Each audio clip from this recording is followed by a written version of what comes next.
everyone, welcome to Shonky Lab. My name's Elton. I'm joined by the guest producer, Mr. Lee Medcalf.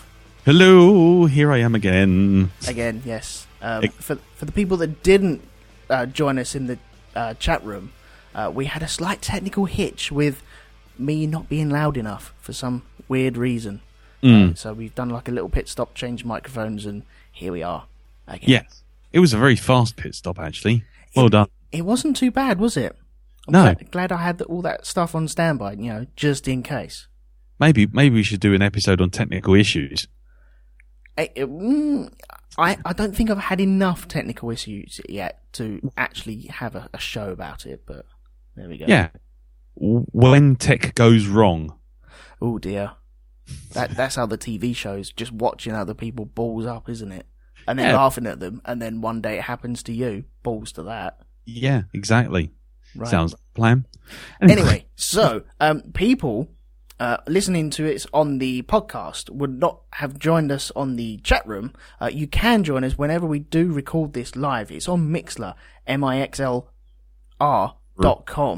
/RogueTwoMedia. We record it, we have a little chat room, we have a little chat in there, and the people in there are always lovely and friendly and helpful and stuff like that, and they keep things flowing. You can join in, and if you even want to, you can Skype in as well. We have a Skype, it is just under Elton McManus, all one word, as everything is, and you can Skype in, join us, hopefully technical issues won't ensue, and we can get you on the air straight away. So, this week, we are talking about school. Oh God, I'd even forgotten about that. Even stuff that happens after school as well, because that's all part of your routine, isn't it? Absolutely. Oh, man. This may be a two-parter. Oh, no. Yeah. I mean, it's not just school, is it? It's the coming home. It's your fish fingers and chips. You're doing your homework. It's watching the telly. And going to school in the pissing rain on your bike. Oh, well, only if you're posh. I mean, have a bike round my way and you likely never come back out and find it. Ah. Okay. Oh, and Andy said, and stickers. But I think we've done that. Stickers have been done, Andy. Come on, Andy. Yeah. But yes, stickers are part of the school process, I suppose. Yeah, I guess so. So, are we naming schools? Yeah, why not? Or should we not name schools? Well, my one effectively got burnt to the ground by the government and resurrected as a completely new building. Ah. So, and I don't live far away from it actually. So, yeah. So I don't mind naming it. I don't care. Okay. Well, I live miles away from mine now, so I don't care either. Yeah. Let's just throw them under the bus. Okay. So where did you? What were we doing first? Should we do? Because it used to be called infants, juniors, and secondary. That's right. And I don't even know what the kids call it nowadays. High school. Grammar and academy and Ugh. and all that kind of crap. Anyway, let's just assume that everyone's older than 19. Just take it from there. Just sit back with our pipe and slippers and talk about the fact that it might actually just be like everyone knows what we're talking about when we say, secondary school, primary school. That's it. And any of you overseas types, Google it. Yeah, Google is your friend. Yeah, exactly. That's what it's there for. Just for this very thing. Oh, Doreen's got a mental flash of Grange Hill's comic strip. Yeah. Yes, and the flying sausage. That's exactly what I was going to say. Did you ever get a flying sausage in in school dinners? No, only in the showers. Bow, bow. Oh, I've just had another thought of what happened at school. Jim's coming with a euphemism. Right, I have to say this now. In my secondary school, I went to Hurstmere Secondary School in Sidcup on what was it? Hurst Road, I think it is. Yeah. And that has just reminded me, because I said showers.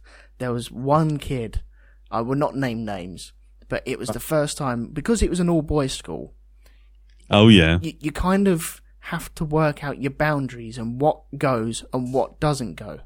Right. I suppose it's the same as when you go to any school, whether it be mixed, all girls or all boys, but... It's whether or not Mr. Floppy touches or not.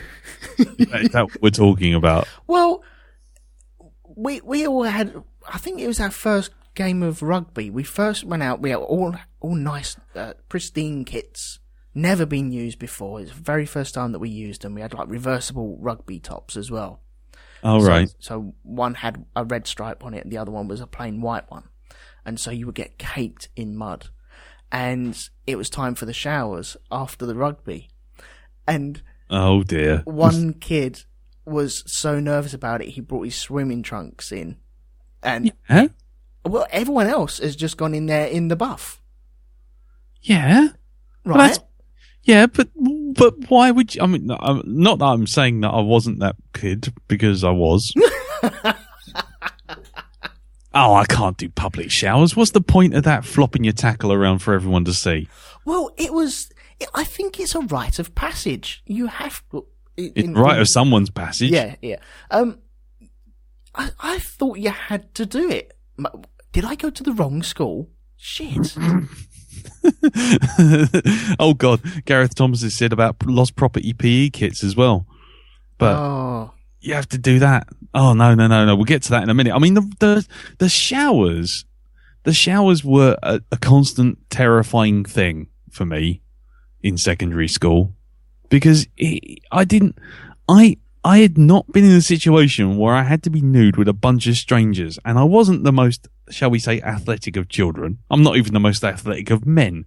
So then being a waddling blob kind of flopping about with like 3 pubic hairs and a voice breaking, your tackle dangling about, that's not really the kind of bonding process you want with a bunch of arseholes who you don't like already.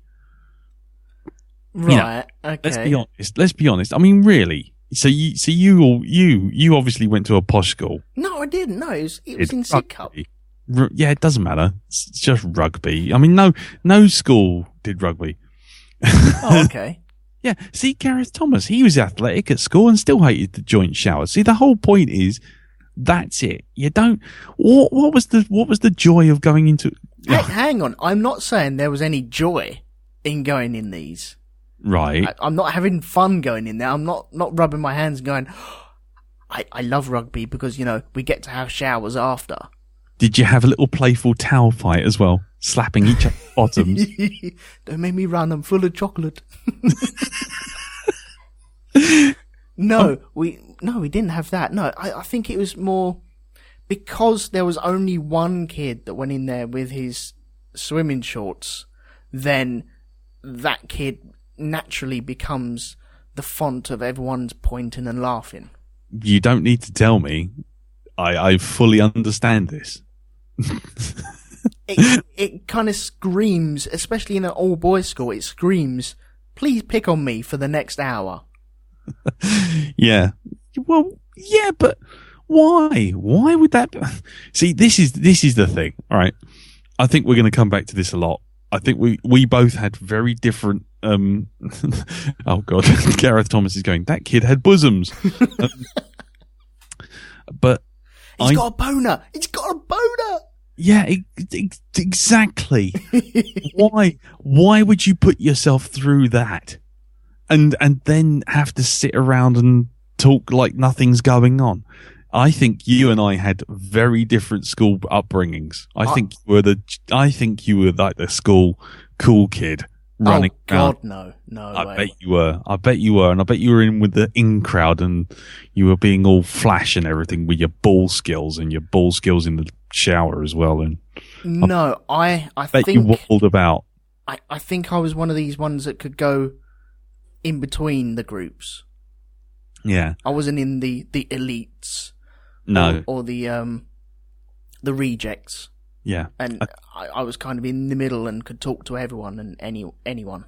I think this is going to become psychotherapy for Medcalf 101. The more suddenly I'm getting chills just thinking about going into those horrible stained yellow manky tiles. It always smelt slightly damp.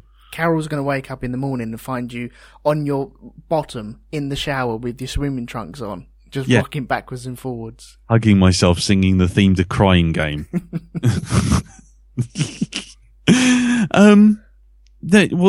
So did you enjoy PE? I mean, let's do that. I mean, did you enjoy PE? Yeah, I flipping loved it. There was... What didn't I like? I didn't actually like rugby. I don't like rugby. No? I was never any good at that. I like the cricket, football, hockey, anything really. I liked all that stuff. You make me sick. Sorry, mate. I went to PE with a sense of dread because I was always the last kid picked out of the line for team games. Always. And then when I actually did do one thing right, which was we played basketball once, and I scored a fluky sort of basket from about sort of halfway down the court. Mm-hmm. Suddenly, everyone wanted me on my team, wanted me on their team, but didn't want to talk to me. And then when I proved that was clearly a fluke, that was it. I was relegated back to the shallow end, shall we say? Mm-hmm. So yeah, PE wasn't great for me, and we had this guy called Mr. West, and he looked like Harry Enfield Scousers. He had these kind of ringlets. He was a 4-foot high man, all hair, in a sort of Adidas blue tracksuit that he never stopped wearing. Right. And he had ringlets, and he was about 8 feet wide, and looked like just blowing on the whistle would kill him. But somehow he was all right. He was okay. But me, fatty Medcalf, you get chosen last and mocked by everyone. Oh, bloody hell. Yeah. Oh, Jim said, if you wanted detention in our school, you had to ask the games teacher what time it was. He hated being caught out like that. See, did you ever skip PE because of that, or what? Yeah, well, I formed all sorts of excuses from feigning sickness to deliberately forgetting my kit to stubbing my toe on a medicine ball. Yeah, I just everywhere. Any way I could get out of it, I could. And I think the PE teacher basically figured it out. So I ended up just bringing my school books in the end. Right. And just sitting in a corner while he kind of berated me for about 5 minutes. Yeah. It was Gareth Thomas said, my PE teacher was very fair. Whenever he forgot his kit, he did it in his vest and pants. Not sure where he is now, but his house got burnt down. Oh, no. Hashtag joke. See, if you did forget your PE kit in primary school, you had to do it in your pants. Well, we always did that. That was just, there was no PE kit in my day. No, this is going to sound like bloody back in my day, but black plimsolls. No, none of that. No, oh. Primary school. It was vest and pants. Everyone, and we were a mixed school. Wow. And yeah, up to the age of like 10. That's very primal, isn't it? Yeah, it was. It was like exactly like, when you see something like Kez or something like that, where you had the sort of grubby white vest and little sort of tighty-whitey sort of Y fronts, and the little girls are doing the same thing, and you're all running around doing sort of, what was that game? It was the only one I was ever good at because I could work out the position. It was the thing where you had to run north to south in the gym, and then east to west, but they actually called it port, starboard. Oh yeah. Port, starboard, aft, and bow. I can't remember what they were now, but I was always quite good at that because usually the teacher would call it out, and by the time everyone worked it out, I was waddling down the end. I'd work it. You're saying that you didn't go to a posh school, but they are using boat references. Yeah. As to what position. If anything screams middle class, that screams middle class. Oh, get out of it. Yeah. We're talking 1970. We're talking 1973, 74. Like everyone sat down to watch Tomorrow's World. Okay. It wasn't sitting there watching EastEnders and reality TV programs. It was crap. So yeah, it was everyone had highbrow pretensions. Yeah. See, I never tried to skip PE.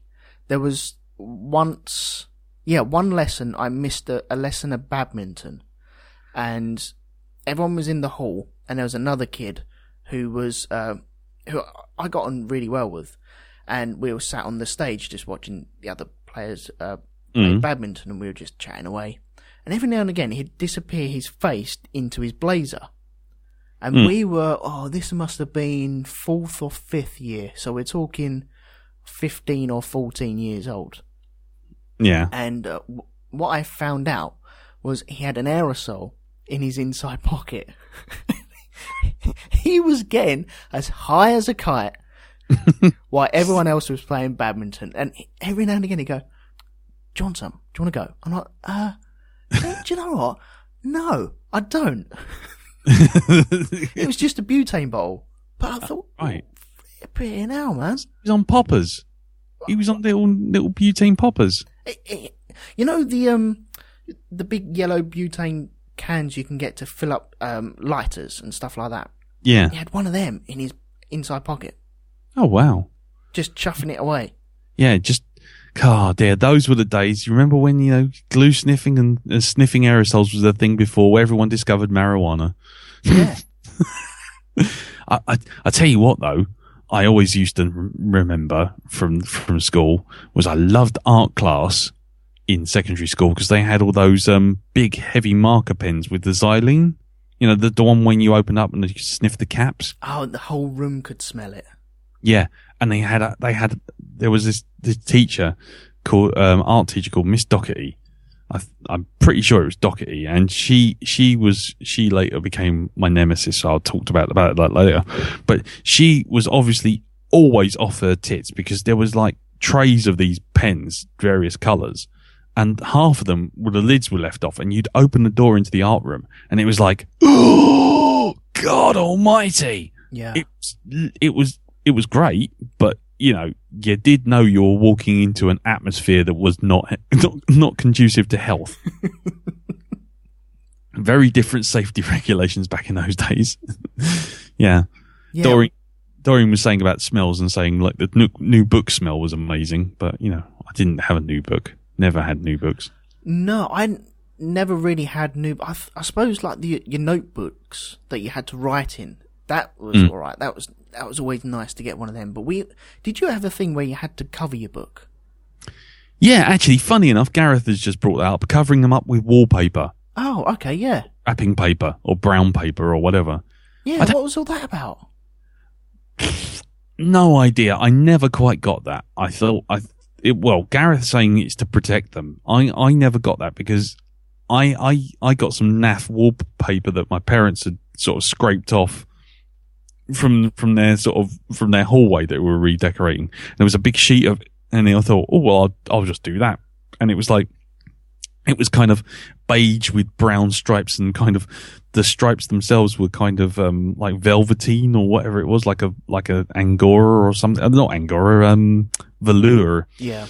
So it was like this weird fuzzy brown covering, and it was like. It looked like my book had just been left in a really naff Indian restaurant.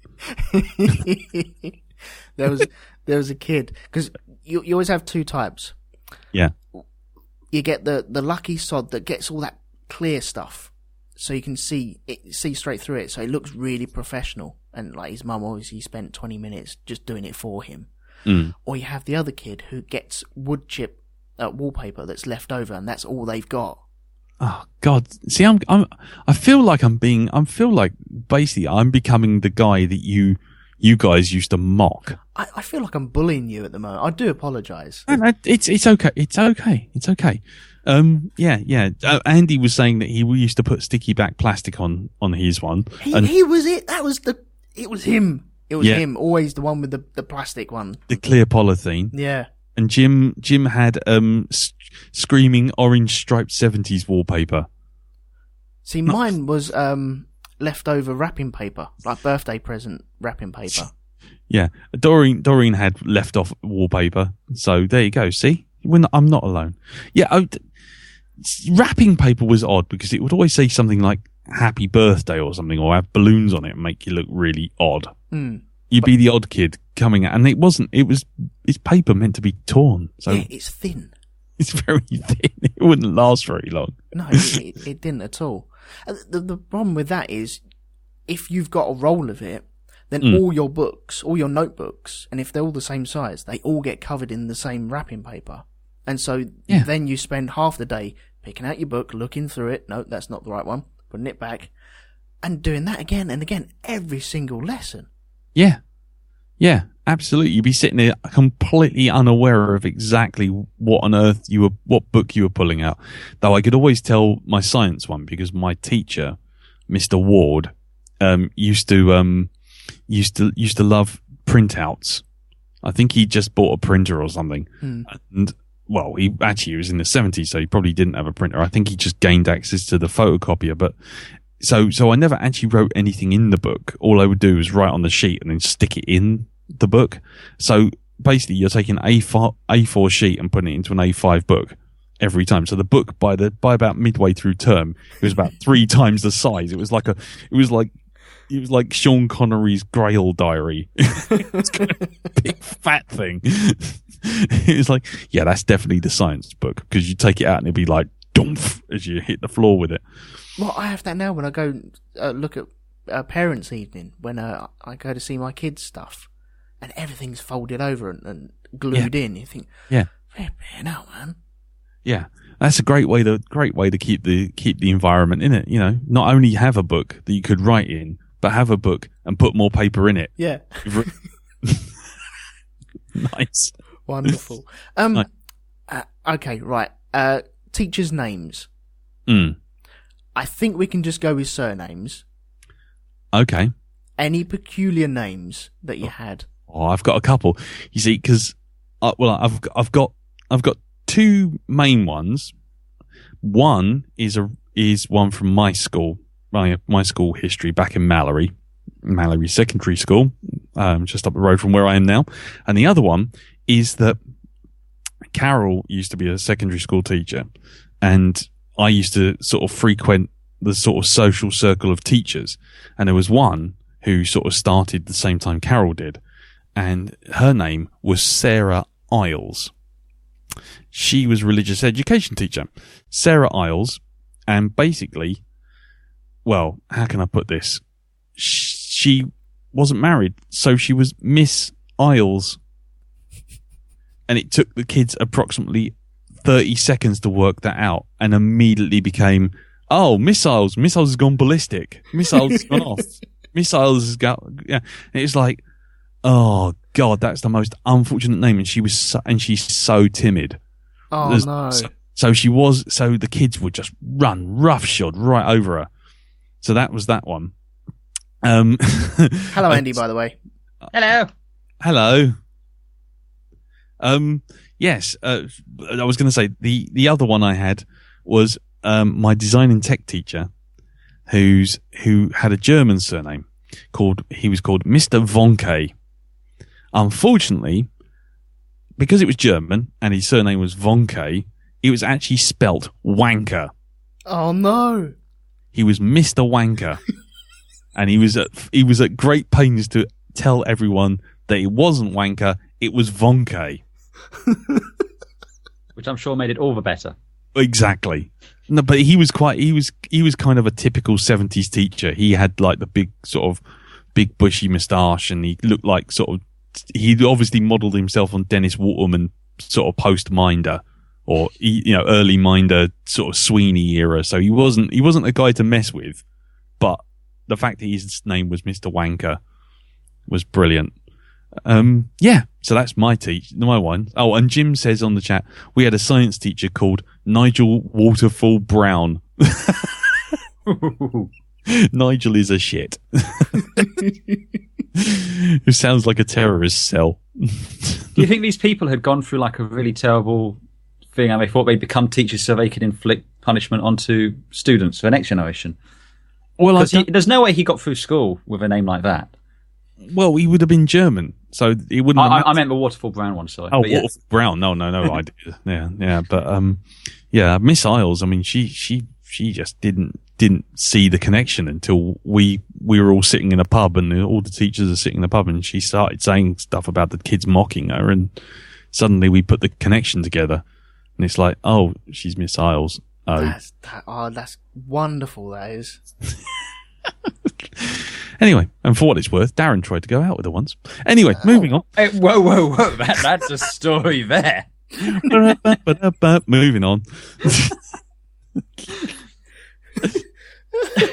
Did he have missiles lock? No, he didn't. Was he firing duds? No, he failed to make lock. There was no tracking the missiles. Yeah. Oh dear. I was going to say something about chaff, but I won't. But anyway, hello, Andy. You've arrived, and Phil Bellamy's appeared in the chat. And hello, Phil. Hello, Phil. Hello, Phil. I had to tell you a story about one of my teachers. Go on, him. A couple of them. So when I went to school, way back when, our head teacher was called Mr. Wood. He was a rather imposing fellow. He was, probably 6'7" sort of thing.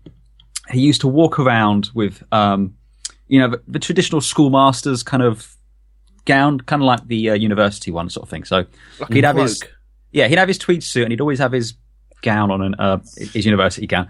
And what was funny at our school is, it was in no way, a rough or troublesome school or anything like that. But when it came to lunchtimes, what you'd have is all the teachers would disappear off to the staff room, except for whichever poor sod was stuck on playground duty. Mm-hmm. But the headmaster, Mr. Wood, and I think it was the deputy headmaster, or the head of a building called Mr. Meverell, would patrol the school, if you will. They'd walk around, just like, go, oh, you there, boy, what are you doing? Just like kind of stirring the shit. Effectively walking around like a commandant at the camp, and would make a point of eating in the hall with the students. And he just had that air of command sort of thing. Imagine, if you will, Darth Vader and Palpatine decided to go for a walk around the Death Star. Just for shits and giggles. It was that sort of an atmosphere when they're walking around. Yeah. And he kept that school on a very tight leash. We were all, I won't say terrified, but you knew not to mess with him. Not because, he was violent or anything. He just had that air about him. But he retired the year after we'd left for school. But my younger brother was still there. Yeah. Within 1 year of him leaving, the school went from being one of the highest rated in the borough to being on special measures.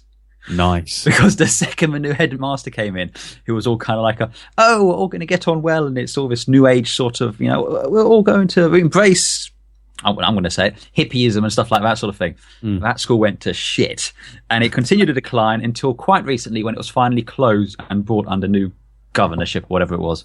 When it was bought up by the military for testing. Bought up by the military for testing, yes. They currently use it for testing various forms of mustard gas. Nice. On the chat, Doreen was saying that she had a high school teacher who had a thing about sandals all year round. A science teacher who we called Jesus. Oh yeah. He wore socks with his sandals. There was also a female teacher who wore silver sandals. And Phil Bellamy said, I had a geography teacher called Mr. Ewing who we loved, mainly because he was useless and spent the lessons having meltdowns.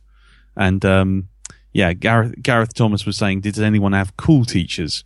Because he had Mr. Jones, but you can call me Dave. First name teachers, that kind of thing. We were never allowed to do first names, but we did have a very cool English teacher. I can't remember his name now, though.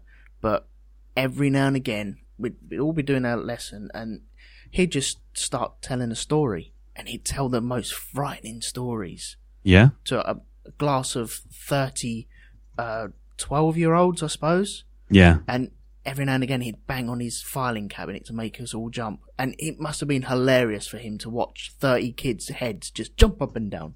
Yeah. And they were really good lessons. He wanted to interact with you. He wanted to teach you. He was just so good and so calm at it, though. Some of them, it comes really naturally, and some struggle and really want to overemphasize their power that they have in front of their class. And yet sometimes that works against them. Yeah. Yeah, I mean, as far as cool teachers were concerned, I think the coolest one that we ever had, as far as I was concerned, or as far as a lot of them, my school year was concerned, was a biology teacher called Mr. Ward. And the thing with him was he was kind of like, he was the cool young teacher who just started. Yeah. But I had it on good authority from at least 4 girls. And this should also age me and date me and put everything in context, that he looked like Mel Gibson. But we're talking sort of Mad Max Lethal Weapon era.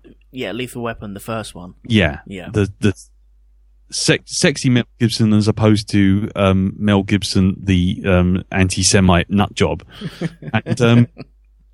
And so he would turn up in he would always have an open neck shirt going down one button too far, and he'd have this kind of cool sort of jacket, sort of Miami Vice style. And he'd come in and he would just talk, and the girls would just swoon and have their first crush and everything. And the boys would go like, "Oh, he's so cool. We want to be him." And what made it even better was for biology lessons, because he would do different sciences and he would do biology, and he actually brought in all of his animals, and he had rats and all this kind of thing, which was cool enough. But then one day, we came into the class, 3 of us, me, Jason Hunter and Mark Spinks, who were friends of mine, and, walked into the class and he went, shut the door, and we shut the door, and it turned out that he had a bird-eating spider and it had escaped. Oh no. And it was under the tables, and the old science room tables which used to have the bunsen burners in that go right to the floor. Yep. Yeah. Well, so it was under one of them, and so we had to go round with the broom, sort of poking under the sort of thing, hoping that something basically the size of a dinner plate wasn't going to just wander out in front of us. And and he said, just kick the table. If you kick the table, you'll hear it hiss. And it's like, great, we're looking for a hissing tarantula. Help. This explains so much about you in later life. Yeah. So it was literally like that bit in Alien when they're looking for the dead facehugger and just poking into little crevices, sort of looking for this thing. You didn't stand on the table and then set the extinguishers off, did you, with a lighter? Yeah. Don't worry, Newt. They're coming. The motion tracker. Yeah. No. But no. Actually, he caught the thing. He picked it up. He was just nuts. But then, obviously, when all the girls came in and they saw this thing and they screamed, suddenly me and Jason Hunter and Mark Sphinx's kudos went up 200% because we obviously were in the room with this big spider. And what was he doing with the big spider? He was showing it. It was a biology lesson. But, okay. Right. Yeah. That's what I don't understand, because we had biology, but it was just the flower stuff. Everyone drew a picture of the flower and had to learn the stems and the petals and the stuff like that. Everyone's done that, haven't they? That was as far as we went. We didn't do any dissecting or anything like that. My son's done dissecting. And I haven't. I missed out on that. They had that on E.T. I always wanted to do that because they did it on E.T. That's because you're too posh. Oh, okay. You're too posh. You see, you were in a posh school. You'd have Jeeves come in and do all that in the other room, in the kitchen. He's not quite that posh. No. Yeah, well, it's okay. You were too busy doing rugger and chasing blokes like me around. Yeah, that's right, yeah. Andy, anything? Just a completely different tangential thought here, but one of the unique things about my school was it was actually located on 2 sites. So we had the Downage building, which was where you were for the first 3 years of school, and then a Sunnyfields building, which was 2 streets away, and there was 2 alleyways to get to and from the building, and that's where years 10 and 11 were. But you had classes in each one. So in between lessons, you were filtering backwards and forwards to get to the school thing, which was obviously an opportunity for all the be it cool kids or naughty kids or however you want to frame it, to just bugger off at that point, or to smoke in the alleyways and do all that sort of stuff. But did you guys, were you trapped in school from the morning until the evening, or were your opportunities to escape and have sanctioned freedom? No, only at lunchtimes. We could go down. We could go down to the local shop. Just there was a parade of shops down the way, and that's it. You could go as far as the chip shop, and then that was about it because you wouldn't be able to get back in time. But yeah, that was about as far as it went. You never went between school buildings. I don't know. Wouldn't have done that. We were never allowed off site unless you had a pass or unless you knew where the hole in the fence was. Because both deputy heads would stand at each gate and then check off your slips to either leave, because I think there were some incidents in a chip shop at one point which ruined it for everyone, so we weren't allowed out. Oh, right. And okay. So it was pretty much lockdown. That was it. You ain't going nowhere without one of these slips that you needed to get through the gate. Yeah. On the chat room, the old chat, it's going great guns over there, and basically there's a couple of conversation bits that come up that I thought I might want to bring up. But the first one was there any teachers you had a crush on? Oh, well, there was, because it was an all boys school, and we had an art communal shower and communal showers, yeah, and we had an art teacher, and she went by the name of Miss Strange. And she was a hippie goddess, shall we say. Nice. She had a rack to die for. And also, she must have, throughout her whole time at school, there must have been gallons and gallons of adolescent liquid spilt over her. Adolescent liquid. That's just a beautiful phrase. Hocking spools of man milk. Yeah, well, I mean... Lovely. That's just lovely. You made it sound so grubby. Oh, but yeah, she was. Yeah. Yeah, I suppose, yeah. What about you, Andy? Certainly towards the end of my tenure at the school, there was a very nice geography teacher joined the school. However, since a couple of my school friends I know do listen to the cast, I'm not going to mention names. But yes, there was one. Right, okay. God, dear. Time's moved on. Time's moved on. My friends have not. Gareth Thomas said, you must have spilt more seed than Muhammad Ali at a bird feeder. Wait, is that too soon? Nah. Oh, Jesus Christ. Not by the time this comes out on podcast. That's brilliant. Thank you very much. I'm going to heart that one. That's that golf clap. Golf clap. Oh, I'm going to heart that one as well. There we go. But no, my favourite teacher in secondary school was Miss Woods, and she was a geography teacher. I never learned any geography at all. I was terrible. I never got into the Oxbow Lakes and the Ordnance Survey maps, none of that. And she had this Northern Irish accent.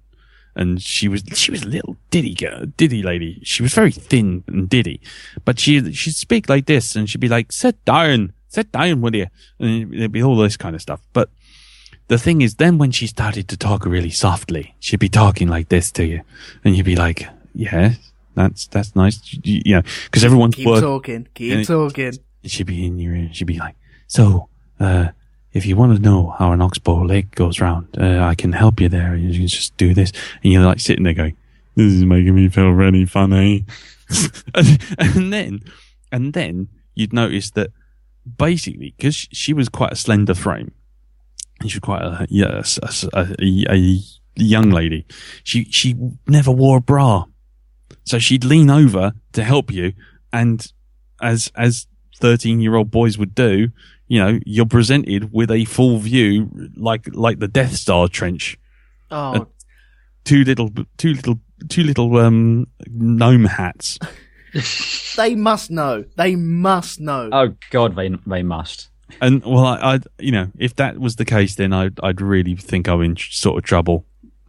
Because I'm going to be kicking myself forever now that I'm not one of those guys that turns up on the news going, my teacher, I had sex with her. Please help me. But anyway, yeah. So no, she was lovely. Okay. Then she started whispering in your ear, she's whispering those Irish sweet nothings. Go on. And then she'd see something over the other room and be like, sit down. She suddenly went from sort of one of the cores to Ian Paisley in like 2 seconds, like that. But anyway, so embarrassing moments. Can I share an embarrassing moment? Go for it. Right, bearing in mind this is an all boys school. And were you back in the shower again? No, it wasn't a shower scene. No. I wanted to borrow an album off my friend Grant. He'd lent me hooky cassettes of Nirvana. He got me into Nirvana, so he's to blame for everything from that point on throughout my whole life. We was also into Bill and Ted, and I think Bill and Ted Bogus Journey had come out, and you had God Gave Rock and Roll to You as one of the ending tune on that. The second one, yeah. And I remember he had the album. And I was, okay, right, I need to borrow this album. Can I borrow this album? Okay. Right, it's by Kiss. Yeah, that's fine. Yeah. I just want to borrow it. And I'd ask him maybe 2 or 3 times a week. And then I think one day it came out of my mouth wrong. I went, I said something about, where's my kiss? Where's my kiss? And all my friends around me looking at me go, what? What did you just say? Where's my kiss? No, the album. I want the album. Oh, no, I did not live that down for flipping ages. Elton asked Grant for a kiss. Yeah. Oh, God. No, I never had anything like that, in secondary school. I had one moment in primary school, which I always remember, which is I found a moth and I put it in a not a biscuit tin, a little mini box of PG tips and brought it into school to show. And then the bloody thing escaped and I got very upset by that, which was immediately like red rag to a bull. But as far as secondary school was concerned, I had a fight which was really quite funny. I was already class nerd at this point. I was well beyond class nerd. I mean, I actually took part in a D&D club at lunchtimes. Yeah, that's all right. I was in the chess club. Yeah, but no, this was just arranged by like a few friends, and so we all sit around. But the problem was the classroom was still actually a form room, so some little kids would come in from the year below and sit there having their lunch. So they'd be sitting there having their lunch while we're trying to go, oh yes, I'm a 4th level wizard. Have at you, fireball, sort of thing. And so they were doing that, and then all of a sudden, one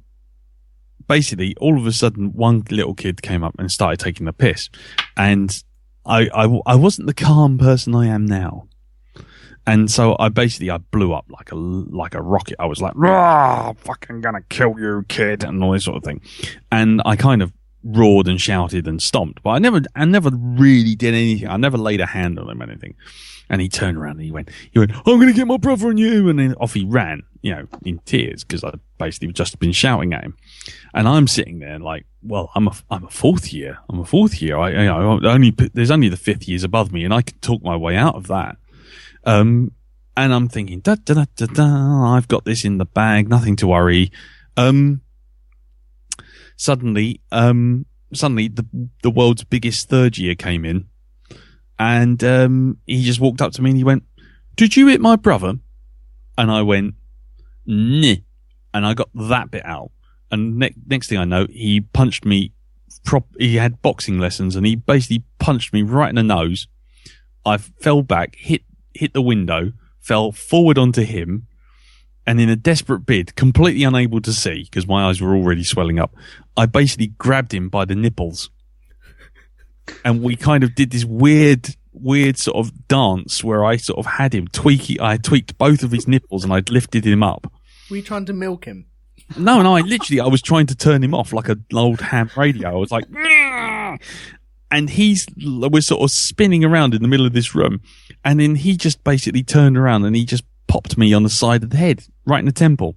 I went doink, and I just went out like a light. I woke up, and I'm now I'm fuming. And I stood up, there's blood pouring out of my face, and I grabbed a chair and I went stomping down the stairs, and I'm shouting at him, and he ran off, and I'm holding a chair, literally about to beat him to death with a chair. And I came back upstairs, sat down, and just collapsed onto this table. And one of my friends came over, and he went, "You're right." And he literally just touched the back of my shoulder. I looked up, I couldn't see it, and I just thought this guy had come back. And basically, I swung a proper haymaker punch and just knocked him spark out. Oh. Knocked my friend out because I thought it was the bloke coming back to sort of check if he hadn't really done some damage. So that was probably the most, not one of the most embarrassing, but one of the embarrassing moments of my life in school, because, there I was, being beaten up by a third year and then beating up my mate in what appeared to be some kind of weird frustration because I got basically routinely humiliated by someone younger than me. Gotcha. Oh, bloody hell. Yeah. Andy, have you had any embarrassing bits? Oh, my time in school was largely lurching from one horrible, embarrassing, life-altering moment to the next. But there is one in particular which I shall furnish with you now. This is the story of how I got 2 metal plates in my arm in front of the entire school, which was fun. So did you guys have sports day? Yes. Yes. Yeah, okay. Well, I think we can take it as read that we all hated sports day. Well, I certainly hated it. Oh, no, Elton loved it. He gets to go in the showers afterwards. Oh, fine. Well, anyway, where my school was is we're actually quite close to a sports stadium. It's now actually the home of Saracens Rugby Club, but back then it wasn't. It was just a sports stadium and a track. And basically, once a year in May, we'd all be frog marched down to the stadium, where during the morning everyone has to take part in sporting activities, which I loved. Mm-hmm. And then in the afternoon, we'd all be sent up to the stands to basically just have the afternoon off, while the actual athletic kids who enjoyed that sort of shit used to compete for the actual prizes and all that sort of shit. So let me paint a picture for you here. This is 1996. I'm in year 10, I believe, GCSE year at school. And we've gone down to the sports day. At this point, this is my 4th or 5th one. I'm used to the routine now. I know I'm going to hate it, but I'm resigned to it. I've turned up there, sort of thing. Done the morning activities as we're basically forced to. I've sucked at the hurdles. I've sucked at the javelin. I've nearly been hit by a shot put at one point, which was fun, but it missed barely. But anyway, it's a shitty, horrible thing. But anyway, it's lunchtime now. Awesome. We can go up to the stands, just piss around basically for the rest of the evening before we get to go home early with any luck. So we've all brought packed lunches with us. In plastic bags and all that sort of thing. So my mates are actually down near the front of the stadium. So I've got to go all the way up the steps to the back, walk along, and then come down the steps in the middle of the stadium. And I remember going up, running along, coming down, and everything goes a little hazy for me. But basically what happened is, next thing I know, I'm at the bottom of the stadium, and the entire stadium has erupted in laughter. The unpopular, fat, sort of not very good at sports kid has fallen down. Hilarious! The entire stadium is erupting in laughter. There were people at the other end of the stadium laughing. They don't know why they're laughing. They just know they have to laugh. It's funny. So I get up, just thinking, great. Yeah, well, there we go. Can my life get any worse? And as I get up, I suddenly noticed that my left arm has a rather peculiar bend in the forearm. A 90-degree bend, if you will. And I had suffered a compound fracture of my left arm. Oh, no. Now, as I've sat up with my arm in this very unnatural angle, everyone around, it's like with me at the epicenter, there's been a massive intake of breath. It's like, sort of thing. It's like me at the center, there's a vacuum forming around me from all these people just breathing and going, oh my God, oh my God, oh my God. So I'm sitting there with my arm bent, sort of thing. I'm instantly in shock, which is great. I love shock because I don't feel a fucking thing. But I go, oh dear, I seem to have broken my arm. So I get up and I start walking off, and I go, oh no, wait. I turn around and I go back down, and I go to my mate Brian Leagate, probably know him from Space Dock and Black Dog, and I give him the keys to my push bike's lock, and I go, can you take my bike home? I don't think I'll be able to ride it. There's another kid there called Colin, wasn't the sharpest tool in the thing. Runs over and tries to grab my arm, going, "Do you think your arm's broken?" I managed to stop him grabbing my arm at this point, but I'm pretty sure it is. So I walk up the stadium. I seem to recall it was in silence at this point. You know, no one was speaking a word. I was like, I'm the only thing moving. Teachers are running up and instantly not knowing what to do because, again, arm flailing in ways it really shouldn't flail and all this. So they kind of run up and go, maybe we should take you downstairs to see the first aider. And it's just like, yeah, sure, whatever. And then made our way down to the first aid sort of thing. At that point, you know, the shock's starting to wear off a little bit. I'm becoming more aware that my arm is a mess. And I'm just like, you know, a bit out of it. Sports day continued, basically, sort of thing. And I went off to hospital in an ambulance. Awesome fun. But my biggest recollection of that day is about an hour later, while sitting in A&E, suddenly getting a massive cramp in my legs and screaming because of a leg cramp. Yeah, I didn't give a shit about, but I just had a massive cramp down my legs from all that bloody sports in the morning. And that was probably the most embarrassing and or memorable thing that happened to me at school. Nice. Bloody hell. So next time you see me and you see the big scar on my arm, that's where it came from. And I still have the 2 plates and 12 bolts in there. We'll all be gathering around to have a look at this. What scar on your arm is it? It's 2. So I have a scar on the upper part of the arm. Yeah. And I have a scar directly below it. Now, the one on the upper part is a bit of a mess because after a couple of months, they put me in a half cast. So it's just like the forearm is covered. And it was itching one day. So I was trying to itch it, as you do. And all of a sudden, the knitting needle came out quite bloody, and I popped the stitches and had to go back and have the cast off and have them fix it. So it's a bit of a messy scar. Nice. Right. Well, that's just, yeah. Funnily enough, though, ever since then, I think they do now go back to the stadium for the events, but they're not allowed to take packed lunches. No shit. Is there a little memorial?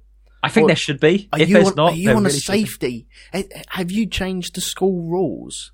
Oh yeah, I totally changed the school rules. Excellent. You've in had fact, I lost an impact. A spin-off as so that was pretty embarrassing for me at the time.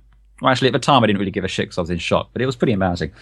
But then at the end of that year, when they're giving out the achievement awards, I got singled out with a special award for always bouncing back from adversity.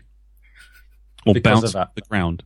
Yes. So yes, that's just what you want. Someone who doesn't like attention being drawn towards them, being forced to stand up in front of the entire school and have it pointed out that you fell and broke your arm. So, that's wonderful.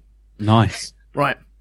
We've got a couple of minutes left. I don't know whether to refresh the feed and go for another half hour on this or not. So go for it. Yeah? Okay, I think right. Plenty to go. Okay, right. Okay. I'd say everyone in the chat room right now, refresh your feed because we're going to stop and then start again in around about 5 minutes time. So yes. if it goes quiet, just refresh it and then we'll be back in the room. Or the podcast people, ignore that message. It'll be fine. Yes, indeed. Right. One thing I did want to talk about, when the big TV gets wheeled out. Oh, and the BBC clock. Programs for schools. Yeah. Our RE teacher once showed us flatliners because of the religious implications on that film. And we all got it, it's fine. But when the old Oompy Poompy bit came in, he's never jumped up that fast. You've never seen a 6'5" man run across a classroom as fast as he did when that bit came on because he was so embarrassed. Just to hit the tape's messed up here, so I've got to fast forward it, and then we get, look, it's better now, there we go. And everyone has seen flatliners before this has happened, so everyone knows exactly what he's fast forwarding through. Yeah. It was just glorious. Yeah. And the thing was, when you used to fast forward video, I mean, you can still see the images flashing around. Yeah, they're just doing it quicker. They're just doing it a lot quicker. They're doing it more like real life. To 35 seconds and done at a frantic pace with everyone looking confused at the end. Like a 2-stroke engine. In more ways than one. Euphemism. Yeah, 2 strokes.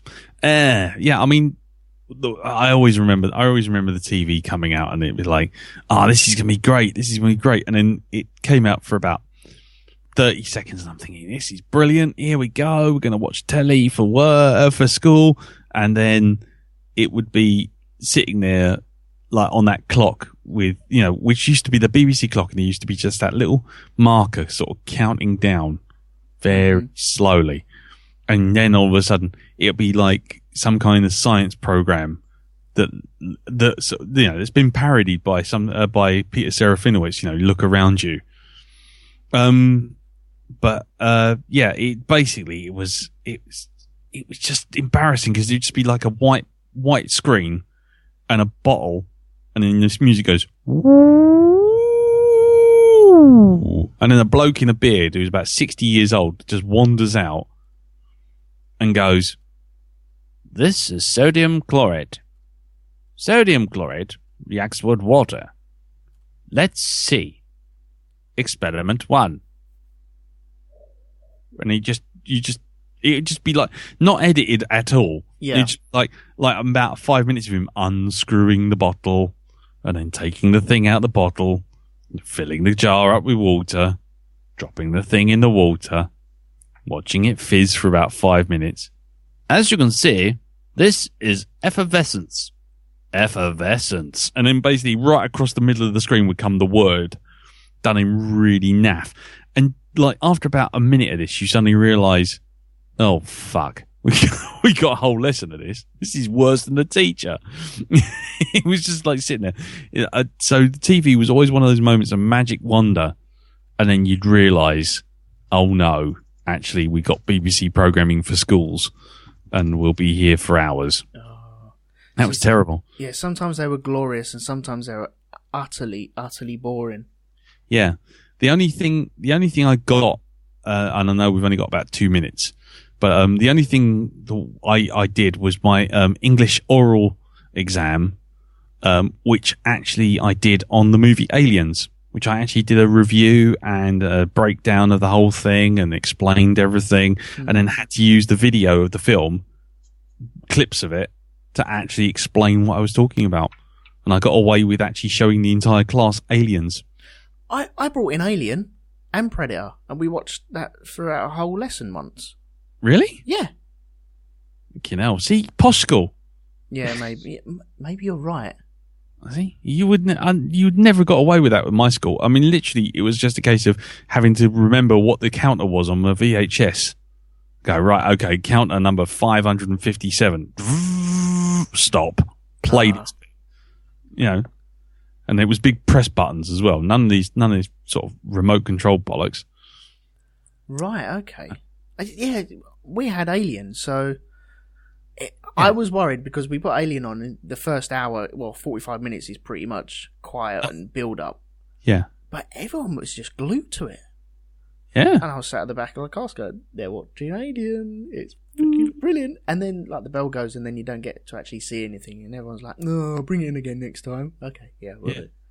Well, speaking of bell, we've got approximately 30 seconds left on this feed. Okay, well, we'll just refresh it. Hang on a second. Here we go. Okay. Here we are. We're back again. Oh, okay, cool. Yeah. So, yeah. It wasn't exactly super high tech, was it? No, it was the days before DVDs and flat screen TVs. You could hear that TV coming down the corridor. Were your TVs in like armoured cases as well? Yeah. Yeah, like a birch wood kind of thing. Like fake wood. It took us ages to work out that the doors could be used to stop the sun glare. Oh, sunshades. Yeah. Nice. Yeah. What I was going to say, is there one thing that I was going to bring up earlier with Mrs. Doherty? Is there a teacher you wish you could go back to now in school and go, look, or meet again and just rub it in their face that what happened? Oh God, yes. Because the reason I say this was there was this art teacher, Miss Doherty, and she literally wrote in my school report to my parents that Lee's got some artistic aptitude, but he's going to go nowhere if he just keeps using a pen. And then would constantly berate me because I used pens instead of brushes and ink and all this kind of thing. And then finally, in my last week of school, she said we'd had careers day, and then got to this whole thing, and she turned around and she said something along the lines of, you're never going to progress as an artist, and you're not going to be able to get a job as an artist if all you're going to do is just stick to one medium. And that was her last words to me ever. And I thought, what a cow. And then, and I was the highest graded art student in the school, in the entire school. And I'd won a competition for the whole of Europe across schools. And I'd beaten like people, and my fucking artwork ended up in a national gallery off of this competition. And she still just went, you draw in pen. And so she's probably dead now, but because she was quite old back then. But I would really like to go back to her and go, look what you said, look what I did, and look what I've done, and fuck you. So I was wondering if there was anything like that for you guys. The only teacher there was a couple of teachers I despised and didn't see eye to eye. But I suppose the only one I didn't really, really hated was a lady who smacked me. But all right. Her name was Miss Fiddler.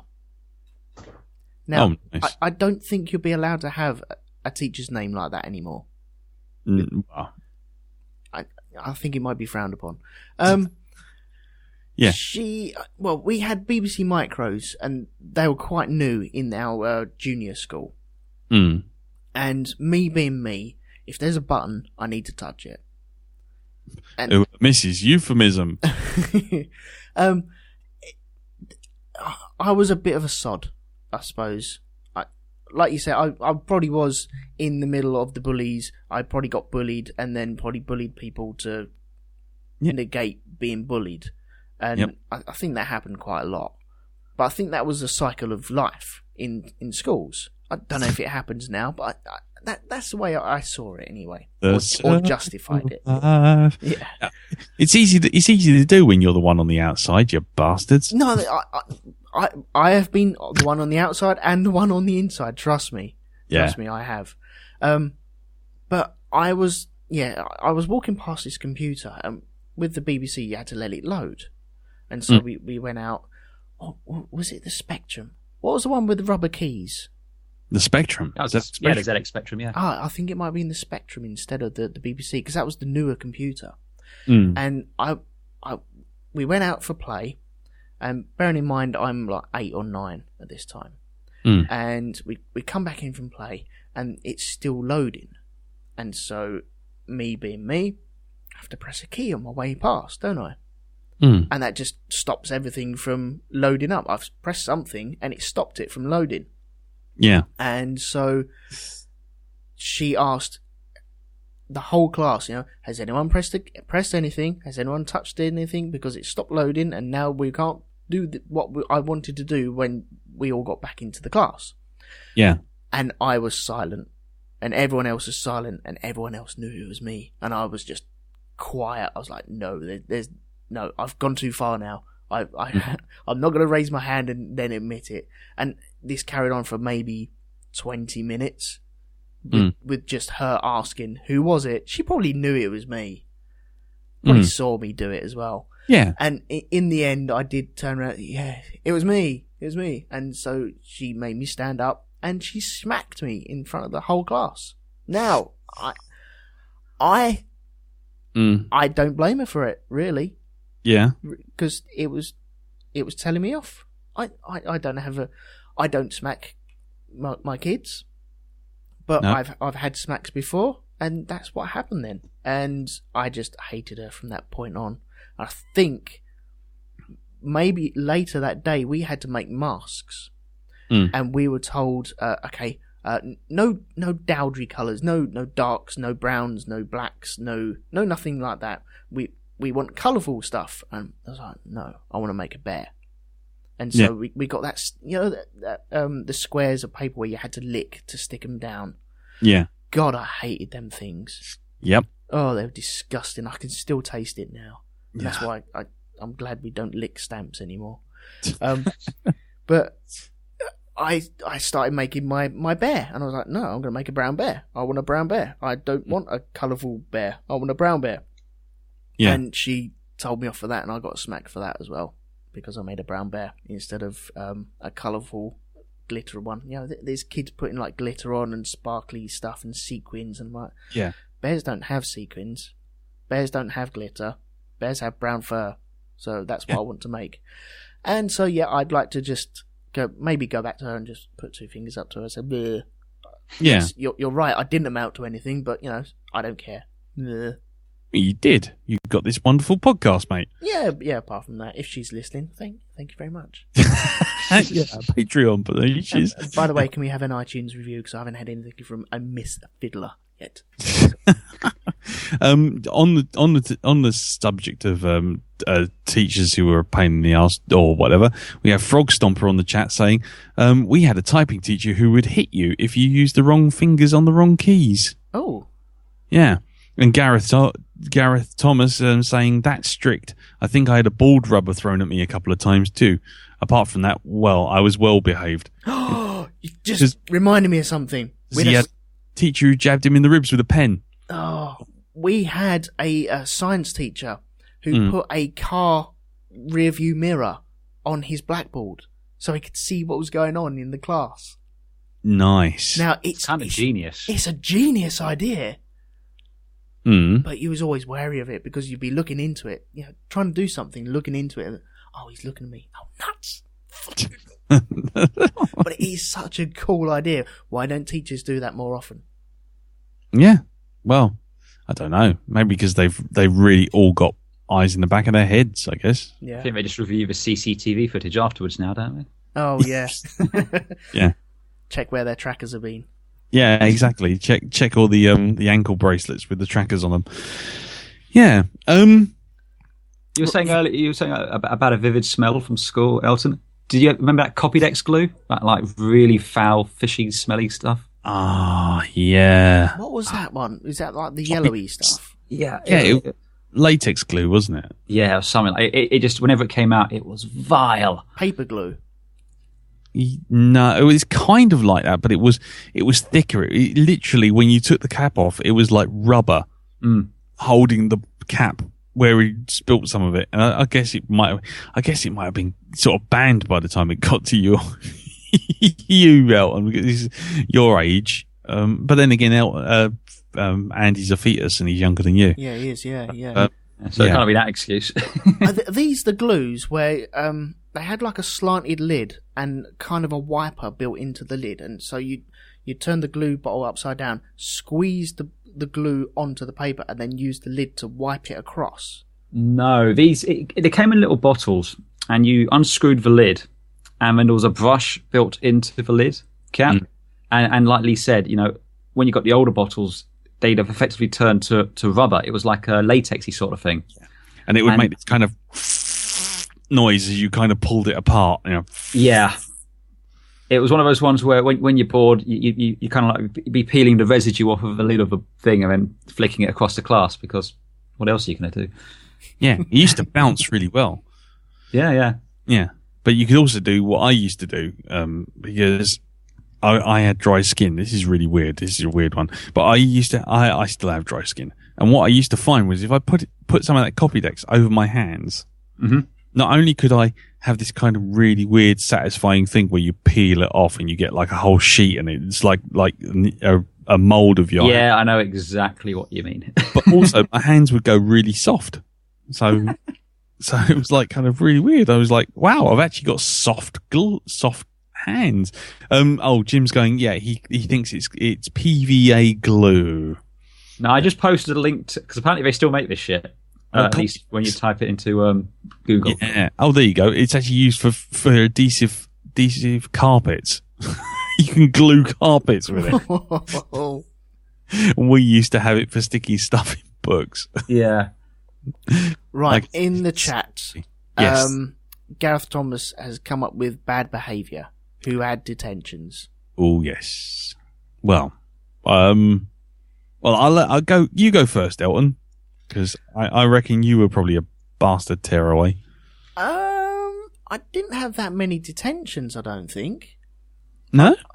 The first year at secondary school, I had lines, and it was my very first time doing lines. And when you're doing something for the very first time, you're thinking, this ain't too bad, actually. Mm. It's not that hard, is it? And we lost like a 15-minute break. And I can't remember what we were doing, but I didn't really have that many detentions. I did get in trouble because we had a little book that we had to carry around with us and write all our homework in, and we had to get our parents to sign it and the teachers, our main teacher Homework to sign diaries. it. Yeah, pretty much, yeah. And one month, I had I forgot to get my form tutor to sign the book, and I didn't want my mum or dad to have a go at me about that, so I forged his signature. And it worked really well. And my mum and dad signed the book, and they didn't think anything of it. And then I handed it over to him to sign, I think, after my dad had signed it. And he looked back in my book and went, I didn't sign this. I didn't sign that. Uh-oh. And the only reason he knew, because it was such a bloody good copy, was I did it in pencil, not pen. If I'd done it in pen, I would have got away with it. Nice. I forgot to rub it out. And he would have gotten away with it too if it weren't for you pesky kids. Exactly, yeah. And I remember him looking through it and going, I didn't sign that. I wouldn't have signed it in pencil. I was signing pen. Like, yeah. Did you do this? I went, yeah, they're really good. He went, it's a good job I haven't got a checkbook on me, isn't it? Oh, Jesus Christ. Come on, man. Honestly, you think I'm going to go for your checkbook? But, And yeah, did you? I got in serious shit for that. Really did. I thought you were going to say you got in serious debt.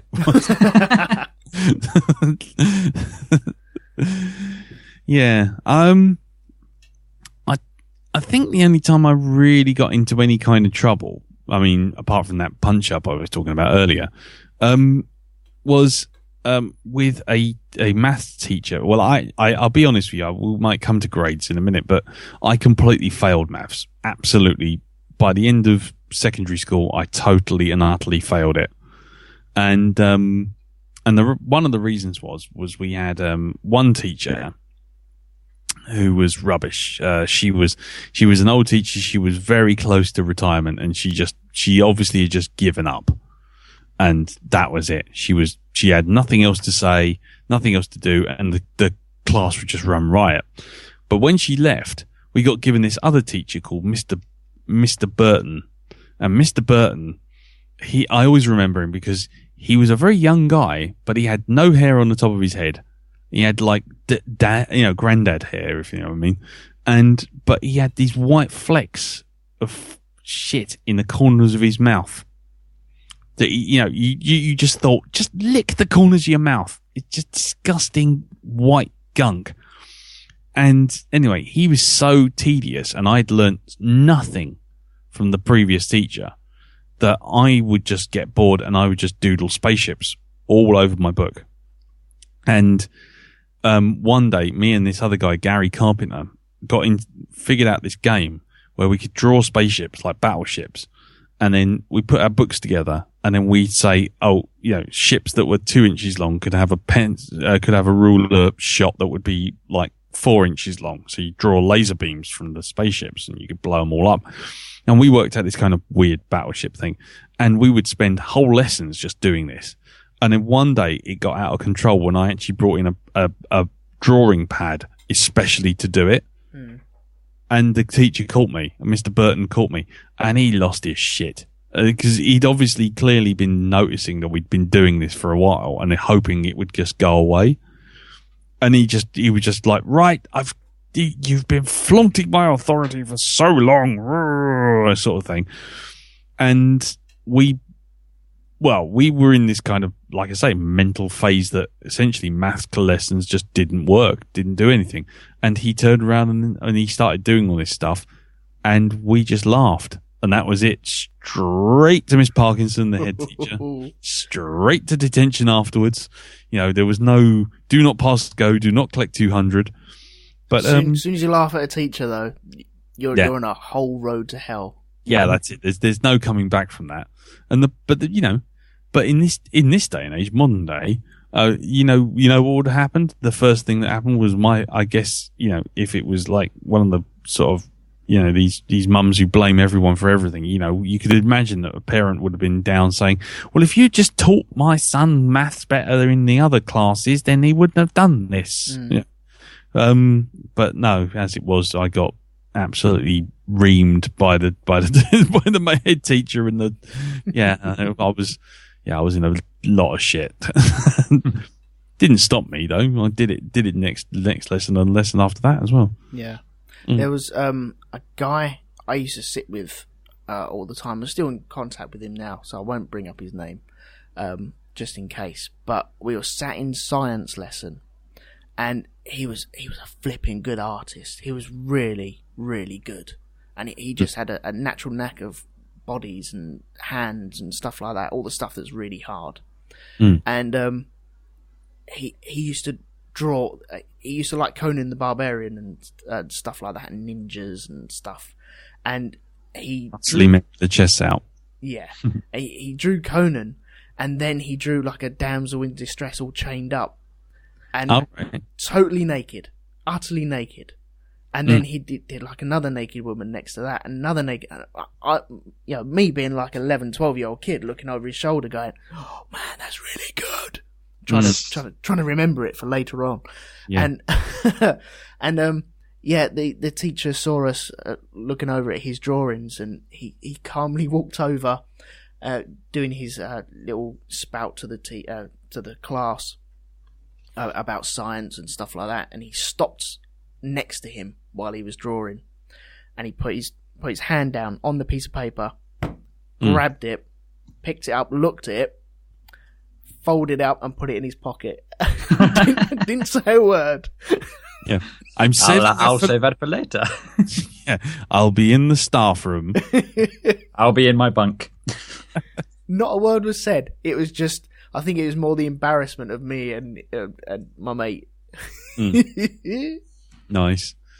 So, did you ever end up in detention, Andy? A couple of times. Again, I was the insufferable goody fucking two shoes. So there was one. Usually you're just kind of caught up in the class detentions, such as it were. But okay, so it's not really detentions, but certainly towards the end of school, there was more than a couple of occasions where I just went, "Fuck it, I cannot be asked for this," and I went home early. I just suddenly realised that they were shit at keeping track of registers and all that sort of stuff. I never did that. I never did the bunking. Oh, it was a couple of times. I would. I don't give a shit at this point. I think it was 20 odd years ago. But basically, I'd like just because I used to cycle into and from school and everything, and I'd just take my bike and I'd go.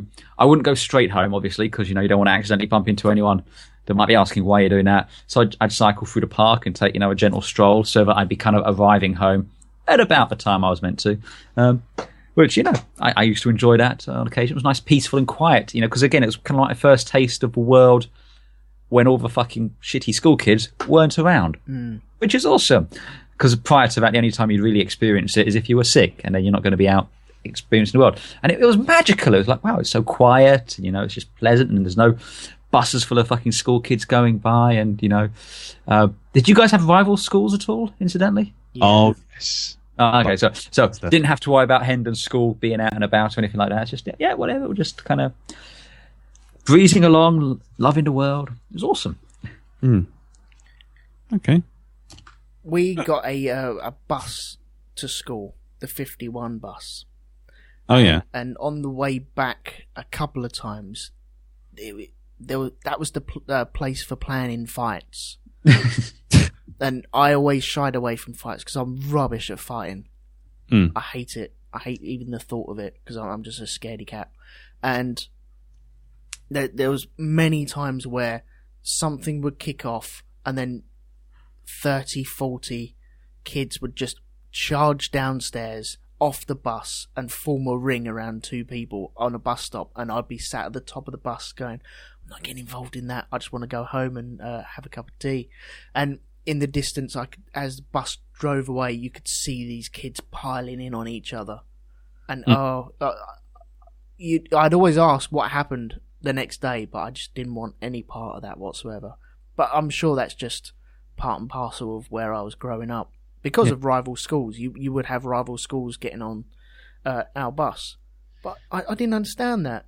No, I didn't understand it either. I mean, there was only a couple of times when, like I say, Mallory apparently went to war with Bonus Pastor, and it just seemed to be something where all the kids just suddenly knew this was happening, and then after school, like the whole school just turfed out and walked down towards the chip shop, and it was down the way I usually walked home, and so I walked with them, and then everyone just milled about outside the chip shop, and there was no one from Bonus Pastor there at all, and I always got the sense that it was one of those things where everyone just bigged it up as if something was going to happen, but actually nothing was ever going to happen, ever. And I always thought it was just bullshit. I never once saw a school fight another school. I just always heard that was going to happen, and it was going to happen, and it's going to happen down here, and then everyone would just get embarrassed and just go home. It's like, okay, fine. There was in my second year at the school, there was a big fight between St Mary's and Hendon. Nothing to do with me at all, but it was one of those things that just kind of happened. And after that, nothing really happened because I don't know what was put into place, but effectively they segregated, so there was no kind of crossover or anything like that. I don't know if they put teachers on buses or whatever, but it was one of those things that kind of went into the mythology of the school, you know? Yeah. Yeah. Right, well, I think we're running towards the end of this one, I think. Yep. Okay. We have to go and put the chairs on the top of the tables. Yeah. Oh, see, you keep reminding me of stuff. A kid at my school, he set all the Bunsen burners alight. Not the actual Bunsen burners themselves, the gas jets. Can I just take a moment here to just say, as gentlemen who are no longer children, how utterly insane is it that we allow kids to have access to gas fires? It terrifies me. I don't even have kids. But it doesn't. That's the thing. I've been to Katie's school. Those things now are like safety harnessed up to the wazoo. You got to literally have like keys to nuclear detonation. You know, you got a 3, 2, 1 activate kind of thing. You see, again, maybe my memory's just a bit foggy, but I seem to recall them being the equivalent of a bloody, those burners in hot air balloons. It was just that sort. You turn the little spigot, what have you, and then you suddenly had this bright blue flame which could probably cut through metal like the welders, and it's just like, Jesus Christ. Yeah, and then, but the thing was on the actual table, there was actually like little taps, like little cross of 4 taps. Yeah, that you could just, and they weren't connected to anything. You had to put the rubber hose on, but you could turn them on, and I was always able to sort of basically make the sound of it and make the teachers kind of freak out. So you could do that. You could do that. And that would be, who's got a tap on? Who's got a tap on? Not me. Who's turning on the tap? See, ours had to go into the back room and then turn all the gas supply on for the whole room. So you'd walk in, and if you knew that the class before you had gas, everyone had just opened their gas pipes, and everything that was left in that system would flood out into the room.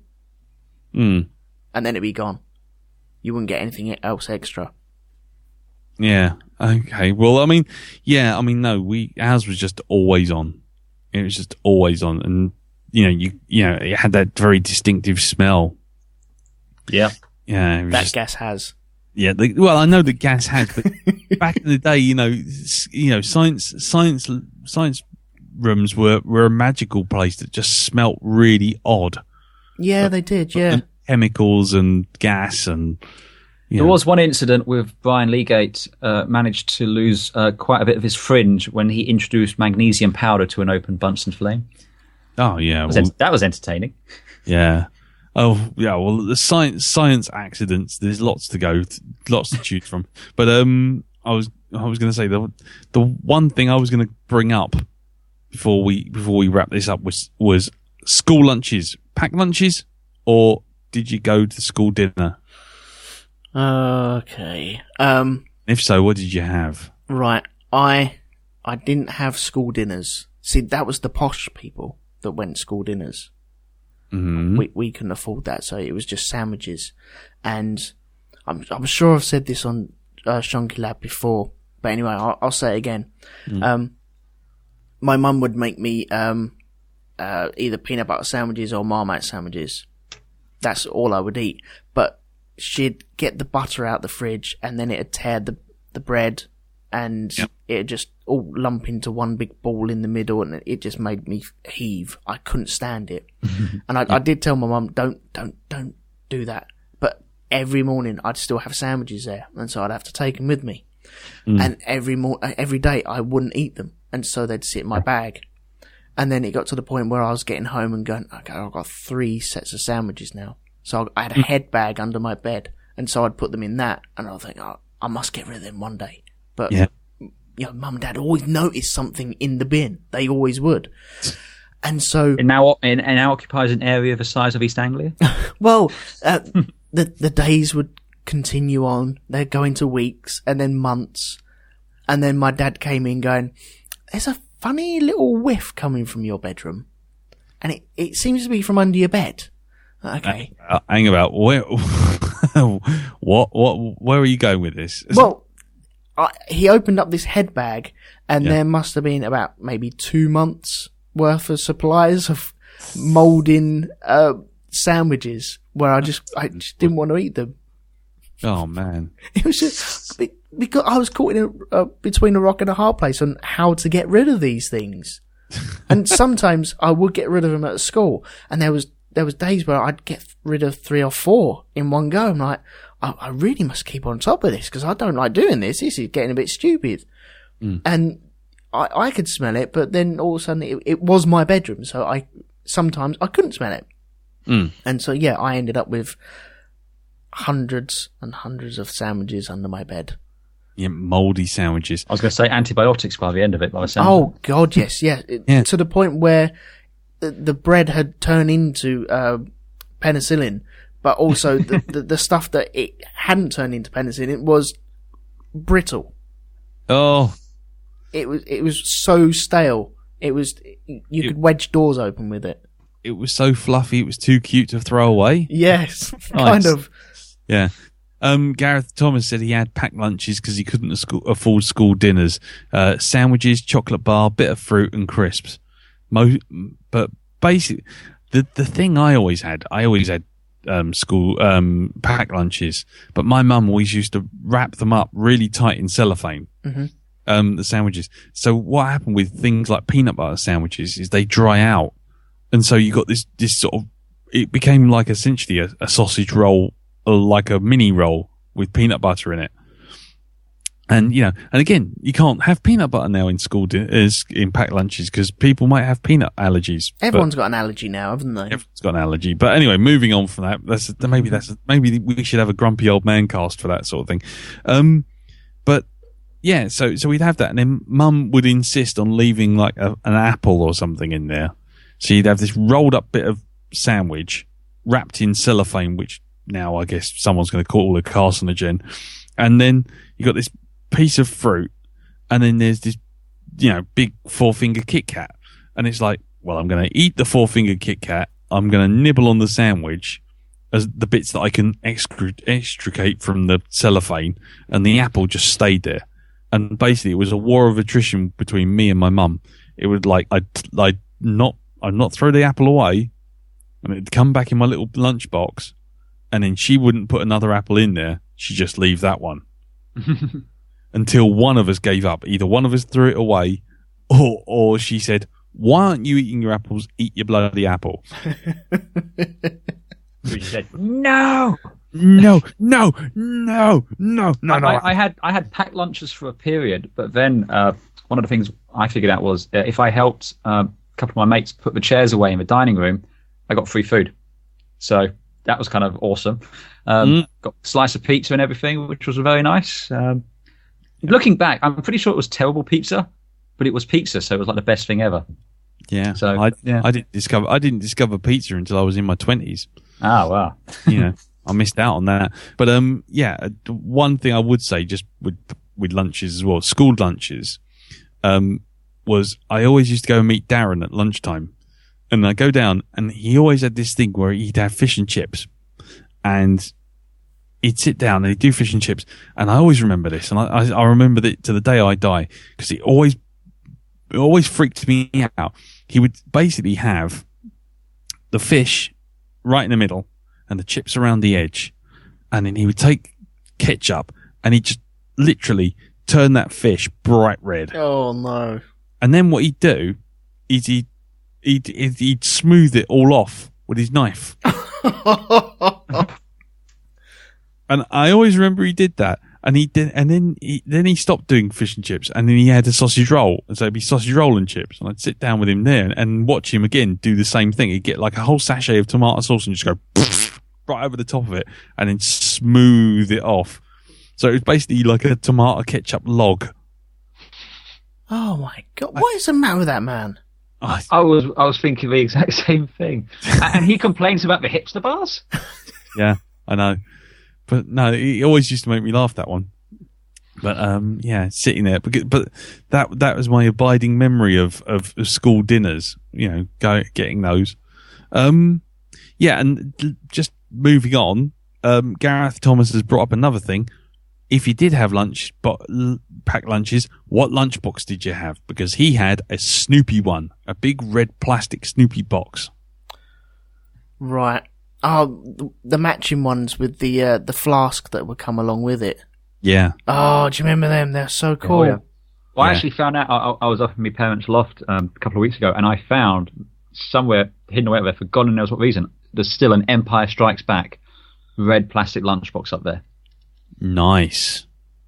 I mean, for me, I don't know why, because obviously with all the Star Wars stuff going on, I would have thought I would have been a shoo-in for that. But actually what I got was a Starsky and Hutch one. No. Right. I remember, and I can't remember what it was, but it was one of those ones where you had to collect the tokens from something, and it had a built-in radio into the lunchbox. And I'm trying to remember what it was. I think you had to collect drink tokens, maybe Capri Sun or something like that. Mm. And I just remember it had a radio. It was a shit radio. It never worked, but it had a radio, so it was like the most amazing thing ever. Oh yeah. That's the whole point of it, really, isn't it? Exactly. What did I think I had a Masters of the Universe one. Get you, posho. Yeah, and before that, I had just a very basic sandwich box, which would fit my lunch in my primary school. And on the outside, I had glow-in-the-dark E.T. stickers on it. Ah, that came with Shreddies. Yeah, that's the ones. Yeah, I remember those. Yeah. And they were rubbish, because I thought the whole thing would glow in the dark. Oh, no, it's just the outline. Yeah. Just the outside. Yeah, just the outside. And I always... I had loads of those things. Oh, Gareth wants to know if your Masters Universe box was blue. I'm pretty sure it was, yeah. Yeah, okay, fair enough. Just asking. But I all those stickers, all those kind of Masters Universe stickers and ET stickers with the outside rim that glowed. I used to have those and I had black hole ones.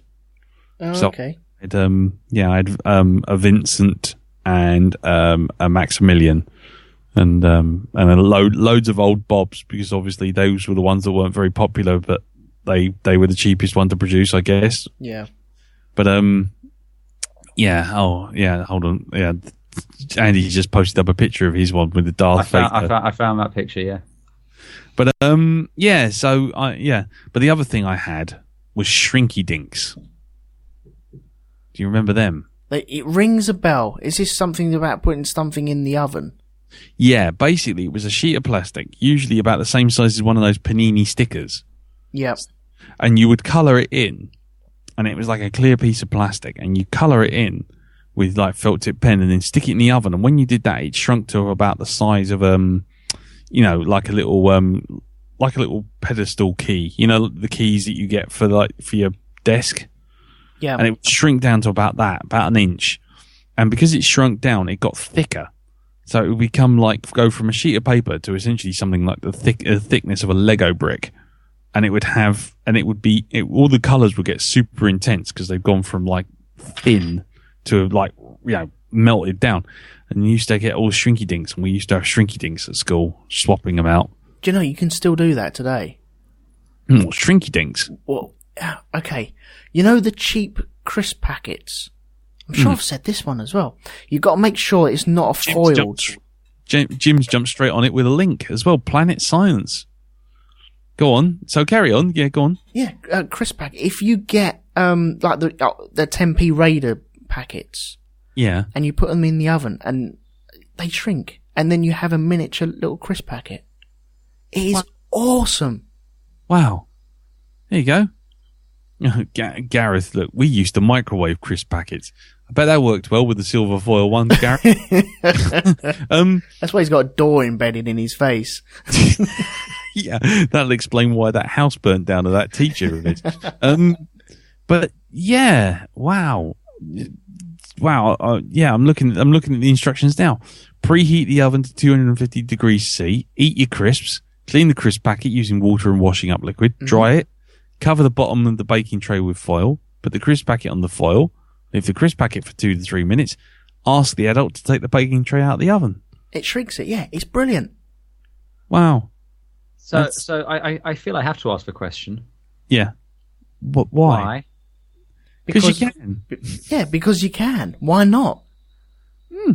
I feel a Shonky Lab video coming on. Yeah. Frazzle packets you could make into key rings, Gareth's saying. Yeah. Yeah. Yeah, yeah. Jim's agreeing. You can make great key fobs. Yeah. See? Right, okay. When I get back from holiday, this is going to happen. Project Shonky is gut. There you go. Right, okay. I think we should bring it to an end there about school. Okay. Guys, have you got anything to plug? Well, only the Black Dog podcast, which is you can find at blackdog.eplanetonline.com and on iTunes, and hopefully in a couple of days Stitcher, because someone was asking about it, and now we've put it back on Stitcher, so hopefully that will get approved. Cool. Andy? There's a couple of things you can find me on. One is Space Doc Jury, with a couple of other bearded twits. I think you might be one of them, actually. Yeah, pretty sure. Which you can find at Geek Planet Online, spacedoc.geekplanetonline.com, and on the Book of Face. I'm sure you know. What's the Facebook pages? Facebook.com/groups/SpaceDocJury. That one too. And we'll be coming very shortly to YouTube as well. You heard it here first, folks. I've made it official. It's happening. Putting it on YouTube. Got to do it now. Got on those graphics now, haven't I? Really we've got to actually do it now. Yeah, it's been announced. And anything that's been announced is actually happening. Edit this out, Andy. No, I'm not editing it out. He's editing. And the other thing you can find me on is the Grand Prix podcast with Mr. McManus. Yeah! Where we talk about Formula One shit. Although someone decided to put football above the Canadian Grand Prix this weekend. I didn't. I'm glaring at you right now. It's a trip. It's a road trip. You can't turn road trips down. Canada, Formula One, Hall of Champions. I know. Do you know? I'm going to text you as awesome stuff happens. I have to drive down Le Mans, down the Somme. Is it the Somme Strait? Yeah. I have to drive down that this weekend. Are you doing it at night? I will be. Awesome. I'll make sure I am. We need to do our Le Mans special as well. Yeah, I don't mind. Yeah. I don't mind. Anyway, this is production meetings. So yeah, thank you to everyone that's joined us in the chat room. Much obliged for that. Yes. It's been rather busy in there, so that's been awesome. Yes. Thoroughly enjoyed that. Yeah, everyone has said everything that I'm on otherwise. So What I will say is we do have up-and-coming shows on the Shonky Lab. Pop over to shonkylab.com. All the details are up there. On the top right-hand corner of the screen, you can find out when the next show is going to be happening. Or jump onto the Facebook group, which we have at facebook.com/groups/shonkylab. And you can find out when the next recording will be there. So, without further ado, I say thank you very much to Lee. Thank you all. Thank you, Andy, for joining us. Oh, thank you, Elton, for having me. And I will say this. Please leave quietly. This is a residential area.